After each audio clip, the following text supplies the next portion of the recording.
चलिए सीधे चलते हैं इतिहास के उस दौर में जहां हमारी आज की कहानी की जड़ें हैं। इतिहास में ना कुछ लोग होते हैं जो सत्ता के लिए लड़ते हैं, और फिर कुछ ऐसे होते हैं जो पूरी की पूरी व्यवस्था को चुनौती देने के लिए ही जन्म लेते हैं। आज हम एक ऐसे ही शख्स की कहानी जानने वाले हैं जिसने सिर्फ एक साम्राज्य को नहीं बल्कि एक पूरी सोच को चुनौती डाल दी थी। तो कहानी का पहला अध्याय है स्वराज्य का सपना। जरा सोचिए, हम बात कर रहे हैं 17वीं सदी के भारत की। एक ऐसा दौर जहां हर तरफ मुगल साम्राज्य का दबदबा था, उनका खौफ था। तो जैसा मैंने कहा, 17वीं सदी का भारत, चारों तरफ बादशाहों की हुकूमत, और ठीक इसी माहौल में 19 फरवरी 1630 को शिवनेरी के किले में जन्म होता है शिवाजी का। और सोचिए, सिर्फ 16 साल की उम्र में उन्होंने अपना पहला किला तोड़ना जीतकर एक ऐसी यात्रा की शुरुआत की जो इतिहास बदलने वाली थी। पर सवाल यह है कि इतनी कम उम्र में ये सोच, ये हिम्मत आई कहां से?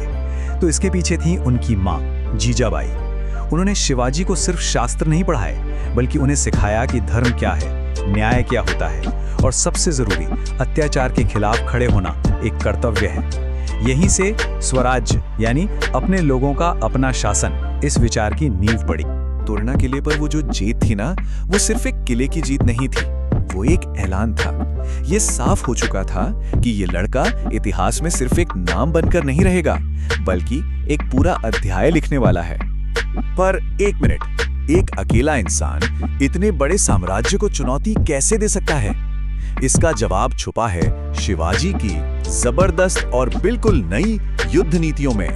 एक ऐसी रणनीति जिसने मुगलों की नींव तक हिला दी थी। देखिए, शिवाजी ये बात बहुत अच्छी तरह जानते थे कि मुगलों की विशाल सेना से आमने सामने की लड़ाई एक तरह से आत्महत्या है। तो उन्होंने एक बिल्कुल अलग रास्ता अपनाया। एक तरफ थी मुगलों की भारी भरकम सेना, और दूसरी तरफ थी शिवाजी की रणनीति, रफ्तार, सरप्राइज अटैक और अपने इलाके का चप्पा चप्पा जानना। यही उनका सबसे बड़ा हथियार था। उनकी ये जो रणनीति थी ना, जिसे आज हम गुरिल्ला वॉरफेयर कहते हैं, वो 4 सीधी साधी बातों पर टिकी थी। पहला, बिजली की तेजी से हमला करो। दूसरा, कम सैनिकों के साथ जाओ। तीसरा, पहाड़ों और जंगलों को अपना घर बना लो। और चौथा, जो सबसे जरूरी था, दुश्मन को सोचने समझने या संभलने का मौका ही मत दो। ये उस जमाने के लिए लड़ाई का एक बिल्कुल नया तरीका था। और इस जबरदस्त रणनीति का नतीजा क्या हुआ? नतीजा था राजगढ़, प्रतापगढ़, सिंहगढ़, रायगढ़। एक के बाद एक बड़े बड़े किले उनके कब्जे में आते चले गए। और हर जीता हुआ किला सिर्फ एक मिलिट्री विक्ट्री नहीं था, वो एक मैसेज था, एक साफ संदेश कि भाई अब डर ने अपना पाला बदल लिया है। जो डर कल तक आम लोगों के दिलों में था, वो अब दुश्मन के खेमे में फैलना शुरू हो गया था। अब आते हैं कहानी के उस मोड़ पर, एक ऐसा मोड़ जिसने इतिहास की धारा ही बदल दी। हम बात कर रहे हैं प्रतापगढ़ के उस महान टकराव की, जहां असल में डर का अंत होने वाला था।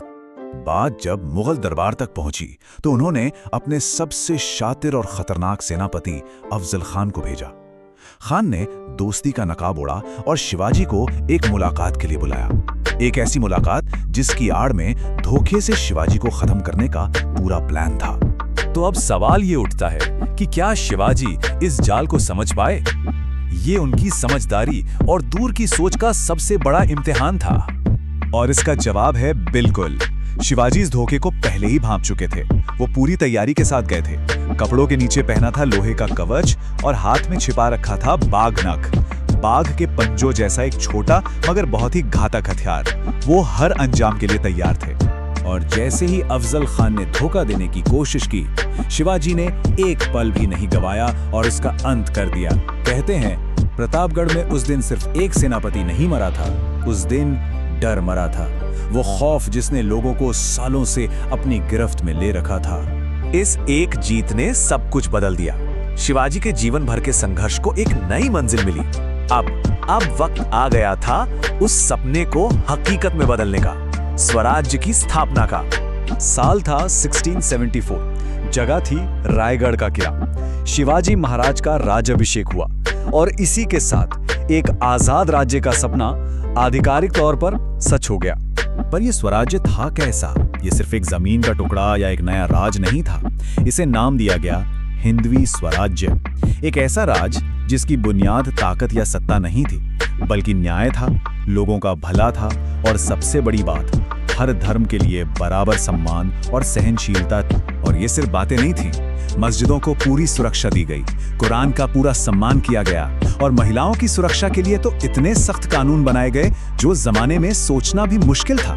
ये उनके न्यायप्रिय शासन की कुछ मिसालें हैं। इससे एक बात बिल्कुल साफ हो जाती है, उनका युद्ध किसी मजहब या धर्म के खिलाफ था ही नहीं। ये लड़ाई थी अन्याय के खिलाफ, और यही उनके पूरे शासन का मूल मंत्र था। शिवाजी ने एक राज्य तो बना दिया, लेकिन उनकी विरासत सिर्फ उस राज्य की सीमाओं तक ही नहीं थी। उनकी असली विरासत तो वो थी जो उनके जाने के बाद भी आज तक जिंदा है। वो सिर्फ एक बेहतरीन योद्धा ही नहीं थे, बल्कि एक बहुत ही काबिल एडमिनिस्ट्रेटर भी थे। सोचिए, एक असरदार न्याय का सिस्टम, सबके लिए बराबर टैक्स का सिस्टम, और तो और भारत की पहली ताकतवर नेवी यानी नौसेना की स्थापना। ये सब दिखाता है कि वो एक सच्चे राष्ट्र निर्माता थे। साल 1680 में शिवाजी महाराज ने दुनिया को अलविदा कह दिया, पर उनकी विरासत अमर हो गई। जानते हैं क्यों? क्योंकि शिवाजी महाराज सिर्फ एक नाम नहीं थे, वो एक विचार थे, और विचार कभी नहीं मरते। तो आखिर में सवाल यही बचता है कि शिवाजी का वो विचार आज कहाँ जिंदा है? शायद हर उस आवाज में जो अन्याय के खिलाफ उठती है। इस पर सोचने की जरूरत है।